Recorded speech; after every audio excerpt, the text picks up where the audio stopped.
LED টিভির সার্কিটে মাদারবোর্ডে যদি ব্যাকলাইটের সেকশন নষ্ট হয়ে যায়, মানে ব্যাকলাইটের যে চেম্বারটা এটা কাজ করছে না, তখন আপনারা অবশ্যই বাজার থেকে এই ধরনের একটা ব্যাকলাইটের সার্কিট কিনবেন।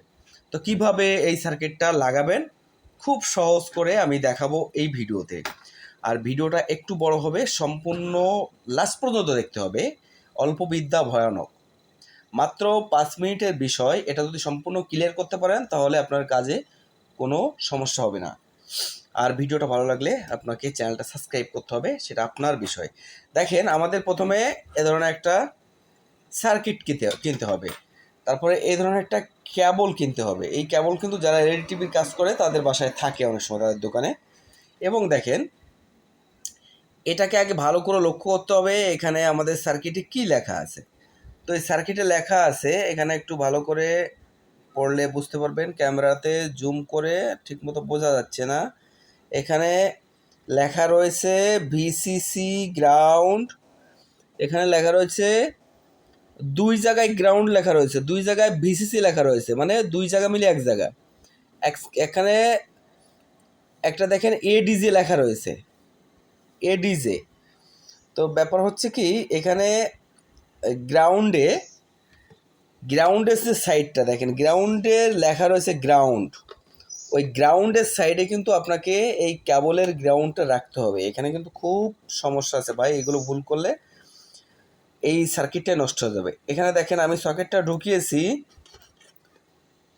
এই মাদারবোর্ডের, এই যে সার্কিটের এখানে গ্রাউন্ড রয়েছে, আমার গ্রাউন্ডের সাথে গ্রাউন্ড ম্যাচিং আছে, পজিটিভের সাথে পজিটিভ ম্যাচিং আছে।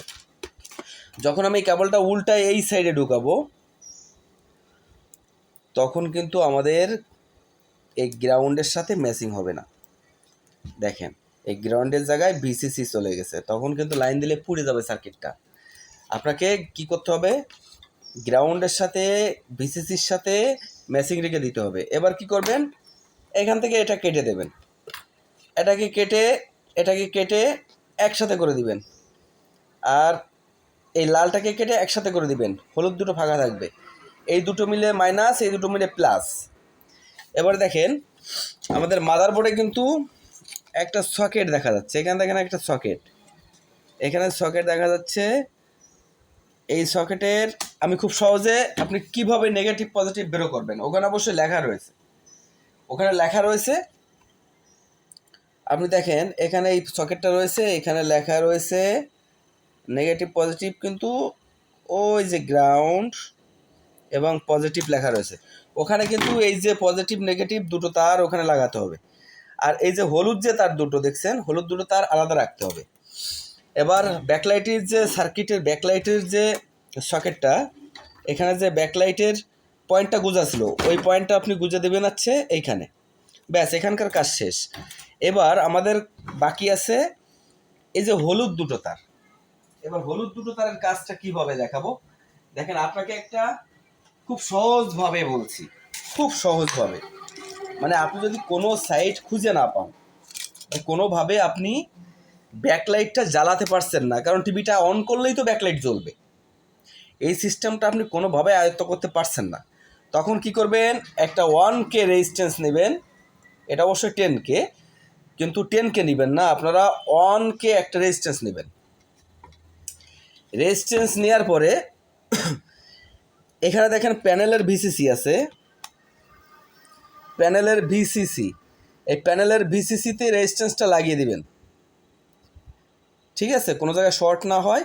রেজিস্ট্যান্সটা লাগানোর পরে এখানে যে এডিজে আছে, এই এডিজে এই হলুদ দুটো তার, এক কথায় হলুদ দুটো তারের যে কোনো একটা তার আপনি এই রেজিস্ট্যান্সের মাথায় দিয়ে দিবেন, এইভাবে দিয়ে দিবেন। দিয়ে আপনি রিমোটে প্রেস করবেন, দেখবেন আলোটা জ্বলছে কিনা। যদি না জ্বলে তাহলে ওই তারটা খুলে ফেলবেন, রেজিস্ট্যান্সের থেকে খুলে পরবর্তী যে হলুদ তারটা আছে ওই তারটা দিয়ে দেখবেন। তাহলে হবে কি, আমাদের প্যানেলের যে সুইচিং সিস্টেমটা আছে, প্যানেল যখন অন হবে তখন আমাদের ব্যাকলাইটটাও অন হয়ে যাবে, যখন প্যানেলটা অফ করব ব্যাকলাইটটাও অফ হয়ে যাবে। এই সিস্টেমে কাজ করলে কিন্তু কোনো সমস্যা নেই। কিংবা এখানে দেখেন, এখানে কিন্তু একটা কানেকশন থাকে, এখানে কোথায় পিডাব্লিউএম বলে একটা কানেকশন থাকে, এই কানেকশনটা আমি পরবর্তী ভিডিওতে দেখাবো, এটা খুঁজে পাওয়া দরকার, অনেক সময় এটা খুঁজতে দেরি হয়ে যায়। তো এটা খুঁজে পেলে আমি পরবর্তীতে একটা ভিডিও দিব। এখানে এখানে কোথায় আছে, এখানে কোথায় থাকে, এটা পিছনতে আমি একটু দেখি যে পাওয়া যায় কিনা।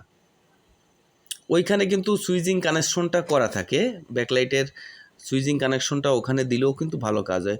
যাই হোক, আমি এই ভিডিওতে দেখাবো না, ভিডিও তো একেতে অনেক বড় হয়ে যাচ্ছে। তো এইভাবে যদি আপনারা কাজ করেন তাহলে কিন্তু একটা ব্যাকলাইট সুন্দরভাবে জ্বলবে।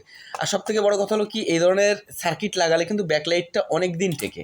কারণ এই সার্কিটে যতটুকু ভোল্টেজ দরকার হয় একটা এলইডির জন্য, সেটা 6 ভোল্ট হোক এবং 3 ভোল্ট হোক, সমস্ত বাল্বের জন্য কিন্তু অ্যাডজাস্টিং একটা সার্কিট।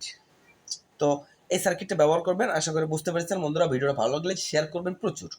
ঠিক আছে, সবাইকে নমস্কার, ভালো থাকবেন বন্ধুরা।